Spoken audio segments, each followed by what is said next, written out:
Yo, this is Irv Gotti Lorenzo, and this is Giving the Business with my partner, Don Dinero. Don Dinero que volar, Mr. Money for the Gringos. Business. Yeah, Giving them business, and we have a special guest. Yes, sir. You know what I'm saying? This guest is everything for me. This is my brother. This is Irv Gotti Lorenzo. Hello. Yeah. Still murder. You know what I'm saying? And Hello. You know, we wanted to just dive into a bunch of different topics and go into different spaces. You know, everyone always asks me how we started, so I'm going to start from the essence in the beginning of just go back to your days and how you remember starting and becoming and getting into the music. If you go back to the essence is Nick Chalmers, probably. Shout out Nick. That's my boy right there. Oldest friend I have right there. Yeah, he lived around the corner, and his dad was into calypso music.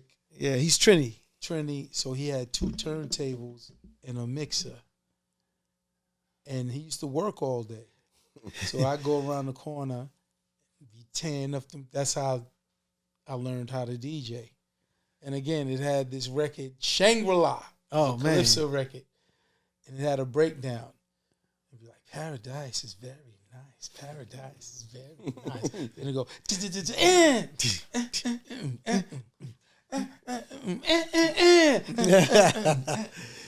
and if you could imagine, I did that with that one record for 3 hours. Just that one record. Just because we didn't have a record going. Wow. So then... And Nick would get his ass whipped. Yeah, because I was fucking up. You fucked up his equipment. You know, and by the time would it come went home. Paradise and that, it was like... Yeah. You know, when the needles get fucked up too, everything. right? Nigga, I was putting quarters and nickels on the shit to weigh it down. So they wouldn't jump. Those wasn't, what's those 1200s? Those wasn't Technique 1200s. 1200s. It wasn't Technique 1200s. No, this was some other shit. It was some straight on bullshit, but I was New getting marks. busy. I was getting busy on it. When I got the Technique 1200s with the S on and everything, it was good night. I was actually nice. I was very nice. I will verify, like, Irv was the best DJ in the city at that time. He was. How old were you? How old were you when you was doing Nails, which is one of the hottest clubs in the city? Like 16. 16 years old in Nails, DJing at Nails. We used to do parties. We would go and do like out in Long Island, all of the Nassau community colleges. What was your DJ name back then? DJ Irv. Keep it simple, stupid. So DJ Irv. I didn't know it was DJ Irv. But I remember at Union Square, Clark Kent didn't want none of it. Yeah. Shout out Clark. Shout out my nigga Clark. He didn't want no smoke. Yeah, but Union Square. You seen how fast these hands was with the niggas didn't want it because I was ready for battling. Yeah, and we're from Queens. We're from Hollis, Queens. You throw the handcuffs on, handcuffs behind me, tear you the fuck up. Yeah, the handcuffs behind me. Bam, bam, bam. Yeah, Lil spinning nigga. around. Skinny Lil nigga. Yeah. And then from there, it was Jamaica Park. Jamaica Park was the foundation. It was like 15. Chris, his drug dealer, Qua. He's home too. It was like 1,000 motherfuckers. Shout out Qua. It's like 2-3 o'clock in the morning, and Garfield and Smitty didn't want you on them turntables. I think Qua like grabbed the headphones from Garfield's head. Yeah, he made sure they take it and let him do it. He said, "Go ahead, shorty, let's see what you could do." Do you remember Garfield? He used to be there, scratching with his 40. He would be DJing and scratching with a 40 ounce and shit. So Garfield, Smitty, and they was the guys who DJ'd in the park. Yeah, it was the older. It was their turntables, their equipment, their speakers, everything. So I get on, I put on Rock Box, Run DMC, Hot as Fire, Jamaica Park, number Hollis niggas. So, run, Hollis, crew. That part in the end of the record. Run, Hollis. And you know what's crazy? Because I don't get nervous. Well, that's part of, like, to me, it was definitely a pressure situation. Of course, it was. Listen to me, Qua. When I got him to get on the turntables, Qua turned to me and said, "Is he good?" And I said, "Yeah." He said, "He better be good, nigga, because it's gonna go down if he ain't." Because that's how the park was. Like It was like if you wasn't like that, you couldn't get in there. You know, and I tell people this. Just talking to this basketball dude, I ain't gonna say his name, but I was giving him my advice and like, yo, nigga, you gotta kill when you out there. If you nice, you gotta kill. And I was trying to tell him, you want in life pressure situations. So it makes you. If y'all live a life, right, and y'all never in a pressure situation, y'all didn't live life. That's it. And you never got better. Did something to that test your skills to go further. To know where you at. So here I am, Jamaica Park, 15 years old. It's about 1,000 niggas in the park. It's like 2 a.m, but it's packed. Got all these niggas. Quaz, just a drug dealer. He's a big-ass drug dealer. Knocks everybody out. Yeah, good with his hands. I'm looking. I'm 15 years old. I'm seeing all these strange people. I don't really know them. I'm just used to DJing at Nick's house and my crib. Go ahead, shorty. I tore that shit the fuck down. My hands was a blur. And I knew it was Hollis crew niggas in there. So run, Hollis crew, Hollis crew, I got Hollis, crew, Hollis. Like I made it say Hollis crew for maybe 3 minutes. That was and when I say it was Hollis, it didn't get to the list. It was, and the crowd, everyone there, I'm talking, tore it the fuck up. When I stopped, nigga said, shorty, this your part. Wow. Yeah. They said, you gonna come and play the music for us. Yeah, they gave it up after that. Pressure situation. I responded. Yeah, pressure busts pipes, but it makes diamonds. But he put in the work. The confidence comes from all the practice you put in. Yeah, I was definitely confident that I was everyone ain't built for that the pressure. 5 P's. The 5 P's. But listen, proper preparation prevents a poor performance. I tell niggas run to the fire, yo. Yeah. Don't even question it. Like if you in a pressure situation, run to that shit. I'm a nigga. I want to seek out pressure because I know when you respond to a pressure situation, you get rewarded. That's it. You wearing Michael Jordan, you wearing Jordans, because he finished niggas in game 6. So we will forever wear fucking Airs. Why? When it was a pressure situation for Air, he finished niggas every time. Yep. Oh, Clyde Drex is the one? Pressure situation. He's the ill nigga? Yeah. Oh, Gary Payton? I think he's okay. And he that nigga was so good. He making pressure situations up just to finish niggas. Yeah. But just think about it. When niggas respond under the pressure, they get rewarded. So after let's go from there. Your first artist after that, Mike Geronimo. Is Mike G. But we got to go before that. And it's crazy because this is all in the documentary. If y'all... Yep. My documentary is kind of live. I kind of really like it. And it's very truthful and honest. And it's going to tell a lot of these stories and the stories. Anyone who is interested in Murder Inc., y'all going to love it. So, Mike Geronimo, we have to go back because I said this in the doc and BET was like, that was so great. I was a nothing ass nigga. I was skipping that part. I'm trying to help you, nigga. This is good. Squeak. This is good because no, watch the parallel that I make, and y'all are gonna catch it. This is good. Let me give you a day in the life of DJ Irv. Farmers Boulevard, my man Demi used to cut my hair. He had a barbershop. I was in that barbershop every day playing John Madden 93. Yeah, the early John Madden. I used to play with the Philadelphia Eagles. They had the illest defense, and they used to let Randall Cunningham throw crazy Hail Marys, and it always worked. So, in the game. So you couldn't score on me, and you couldn't stop Randall Cunningham, right? I'm paying $20 a game, and I'm taking niggas' money. I would win $60 to $100 a day. I would eat, and that was my day. I was wasting my life away. I was a nothing-ass nigga doing nothing. $60 a day is something, bro. So I had everything, the ability that I have. I had it, but I wasn't applying myself. Yeah. Now, when you think about it, and you probably think about your life or whatever, that's most people's problem. They wasting their life away doing nothing, and they not taking life serious and applying themselves. It's Friday. Want to get high? My man, if you watch Troy, Brad Pitt says one of the best lines. He says, "I want what every man wants. I just want it more."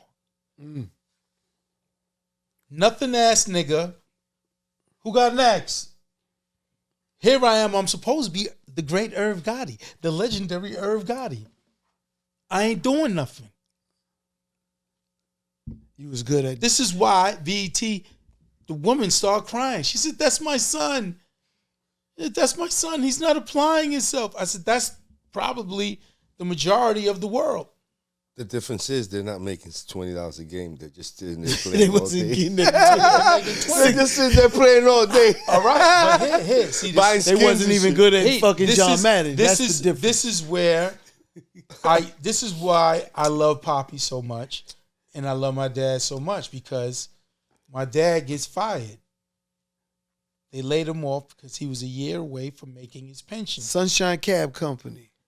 They fucking fired him. I pick him up. He says, "Yo, they fired me for having a beer." But they really fired him because he was a year away from him having to pay his pension. It's business. So I drive him home. They were looking for a reason. Yeah, save money. He comes in. Nini's right there sitting on the couch. And for whatever reason, God chose me to see this. Not any of my brothers and sisters. He chose me to see that. And Papi, she said, "Yo, they laid me off." And Nene, who's a legendary Papi ball breaker, did not break his balls. And she sat there, and it was like y'all watching a movie and the violin comes, and she was like, "We'll find a way." Because Papi was like, "I'm like 60 years old. I don't have no education." He said, "What am I going to be doing? Bagging groceries at the supermarket?" And if I tell y'all, that lit a fire in me that is still burning. Because I just was like, I'm not going to let them fall. I'm like 22. I'm like, yo, I'm not. But I like to say to everyone, if that never happened, I might be the night manager at Circuit City. Or your best damn John Madden player. Or the best Madden 90, you might be a gamer, boy. You might be a gamer. But you understand? Like, I could sit here and honestly say, someone in your life, this had to happen in order for you to be. That's why I said it. Yeah. I'm very spiritual. It's all God. Why did God let me be the one to see that? Because God knew, watch him go now. I was a savage. During that time, if you'd have told me, hey, you're going to have to kill Dex Diamond for you to be successful, I would have did it for you. Dex Diamond, what's his name and date of birth? Right? But that's the mind space. So people like, people like, yo, what do you mean by savage? What you say you turn into a savage? Turn into a savage for me, man. It was whatever. I didn't need to sleep. Right. I didn't need to do nothing. Mike Geronimo. Now let's get to Mike Geronimo. I'm now not wasting no time. I'm now not taking life. I'm taking life dead serious now. Yeah. Mike Geronimo is at Bayside High School. My old alma mater. He's like, and he was a freestyle nigga. So he was on stage. It was a talent show. And this nigga was like, the fam, representing the fam, and my gun go blam. You know what I'm saying? You my man. Ha ha. You know what I'm saying? He was a freestyle nigga. He's a nigga that could rap and he could rap about everyone in here and put them in a rhyme. He was very good freestyle. I didn't know the nigga. But I'm a savage. I want to make this music shit. I want to try and do this music shit. So I say, yo, let's make a record. Mike. Nigga goes, you don't see it if I put it in. You good. I said, yo. Fix your mic, man. I said, yo, let's make a record. I don't know this nigga. This is just all the truth. You know, if he, you know, Michael, he'll give another portrayal or whatever, which is another thing. Everyone has their versions of truth. But if I'm being real, my version is always the airtight truth. And everyone who's watching, you may hear different versions. Believe me, my version is 100% accurately the truth. So I bring the nigga to the studio. Shout out my man Steve Kullough. He used to do commercial jingles. He used to let me use his Dina Dog Studios. Dina Dog. He used to let me use his studio. Shout out Y and DMX. They bought me the drum machine that allowed me to make this beat. The Denise Williams, and got to be friends. So I looped that up with the drums. Shout out Large Professor, who I learned how to make beats from by watching him make beats. Right? So we get in the studio. He freestyles, and I just recorded the freestyle. He freestyled for like 5 minutes. And in the 5 minutes, he said the hook. It's real, and you know this shit's real. You know shit's real in the freestyle. That's the hook. Now just give me some verses. He like freestyle the verses. He was very good freestyle. Representing for the fam, from crazy ass Queens. Dun, dun. I was like, yo, I like this shit. Right? We make the record. Mike goes back to Fort Totten. He lived in the Army base. He went back to Fort Totten. I get on my grind. And that's how my relationship with Flex to this day. I think the first one who played was Ron G. He was on BLS. But Flex was on every day. Ron G was on like one a weekend. 1372 Broadway was the address of Hot 97. Now this is when I mean Savage. Flex starts at 7 o'clock. I was up there at 6:30. He'd pull up in his Mark 7 with his chrome rims. First day I met him, I was like, yo, Flex. Just like everyone else who gives me records. I was like, yo, Flex, man, I got this record. You know what I'm saying? I'm not Irv Gotti. Yo, I'm like Irv, DJ Irv. Mm-hmm. And I'm like, yo, I'm a DJ too. So I felt I could get him over DJs be bonded. Yeah. It's like, if you a DJ, you like fuck with other DJs. Now you fuck with other DJs. So I felt like I said, I'm a DJ too. And I said, I would never ask you to play a record that's whack. But yo, listen, if you do like it, yo, you'll be saving my life, yo, if you can play it. Nigga, that night. It's like Johnny Drama, victory, victory, right?